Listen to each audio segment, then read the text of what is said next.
Breaking news. Vijayawada metro రైలుకు సంబంధించిన టెండర్ల గడువును పొడిగించారు. ఈ మేరకు ఈ నెల 24వ తేదీ వరకు గడువు పొడిగిస్తూ ఏపీ మెట్రో రైల్ కార్పొరేషన్ నిర్ణయం తీసుకుంది.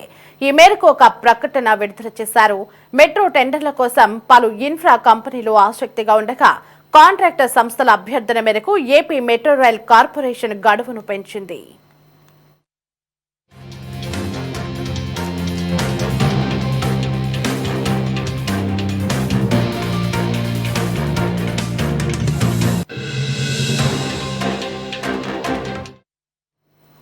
కూటమి ప్రభుత్వం అధికారంలోకి వచ్చిన తర్వాత రాజధాని ప్రాంతంలో ఉన్న విజయవాడ, గుంటూరు, అమరావతి ప్రాంతాలను అభివృద్ధి చేయాలని ప్రభుత్వం నిర్ణయం తీసుకుంది.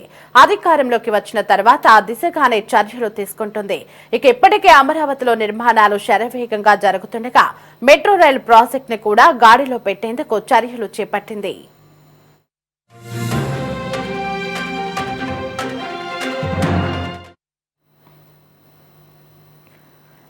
ఇదే అంశానికి సంబంధించి మరింత సమాచారం కరెస్పాండెంట్ రామకృష్ణ ఫోన్ ఇన్ లో అందించడానికి సిద్ధంగా ఉన్నారు. రామకృష్ణ, విజయవాడ మెట్రో రైల్ టెండర్ల యొక్క గడువును పెంచుతూ ఏపీ మెట్రో రైల్ కార్పొరేషన్ ఒక ప్రకటన విడుదల చేసినట్లుగా తెలుస్తోంది. అప్డేట్స్ ఏంటి? దేవి, విజయవాడ మెట్రో రైల్ కు సంబంధించి టెండర్ల గడువును పొడిగించారు. ఈ నెల 24వ తేదీ వరకు ఈ టెండర్ల గడువును పొడిగిస్తూ ఏపీ మెట్రో రైల్ కార్పొరేషన్ కీలకమైనటువంటి నిర్ణయం తీసుకుంది. ఆ మేరకు ఒక ప్రకటన కూడా విడుదల చేయడం జరిగింది. మెట్రో టెండర్ల కోసం ఇప్పటికే పలు ఇన్ఫ్రా కంపెనీలు చాలా ఆసక్తిగా ఎదురు చూస్తా ఉన్నాయి. కాంట్రాక్టు సంస్థల అభ్యర్థన మేరకు ప్రస్తుతం మెట్రో రైల్ కార్పొరేషన్ ఈ గడువు పొడిగింపు నిర్ణయాన్ని తీసుకోవడం జరిగింది. ప్రధానంగా కూటమి ప్రభుత్వం అధికారంలోకి వచ్చిన తర్వాత రాజధాని ప్రాంతంలో ఉన్నటువంటి విజయవాడ, గుంటూరు, అమరావతి ప్రాంతాలను శరవేగం చేయాలన్నటువంటి ఆలోచనతోటి ఈ మెట్రో రైల్ ప్రాజెక్టు నిర్మాణం చేపట్టాలని నిర్ణయం తీసుకోవడం జరిగింది. అధికారంలోకి వచ్చిన తర్వాత ఈ ప్రాజెక్టు నిర్మాణ దిశగా చర్యలు చేపట్టింది. ఈ క్రమంలోనే ఈ ప్రాజెక్టుకు సంబంధించినటువంటి టెండర్లు కూడా పిలవటం జరిగింది. అయితే ఇప్పటికే అమరావతిలో ఒకవైపు నిర్మాణాలు శరవేగంగా కొనసాగుతా ఉన్నాయి. అదే క్రమంలో మెట్రో రైల్ ప్రాజెక్టును కూడా గాడిలో పెడితే రాబోయే రోజుల్లో ఈ రాజధాని నిర్మాణాలు పూర్తయ్యే నాటికి అది కూడా అందుబాటులోకి వస్తే ప్రజలకు సౌకర్యవంతంగా ఉంటుందన్నట్టు ఆలోచనతోటే కూటమి ప్రభుత్వం మెట్రో రైల్ ప్రాజెక్టును పట్టాలెక్కించే ప్రయత్నంలో భాగంగా టెండర్లను కాల్ఫర్ చేయడం జరిగింది. ఈ మెట్రో రైలు ప్రాజెక్టుకు సంబంధించినటువంటి వివరాలు కనుక మనం చూస్తే ప్రధానంగా ఫేజ్ 1లో 38.4 కిలోమీటర్ల మేర 2 కారిడార్లలో విజయవాడ మెట్రో రైలు నిర్మాణం చేపట్టాలని నిర్ణయించారు.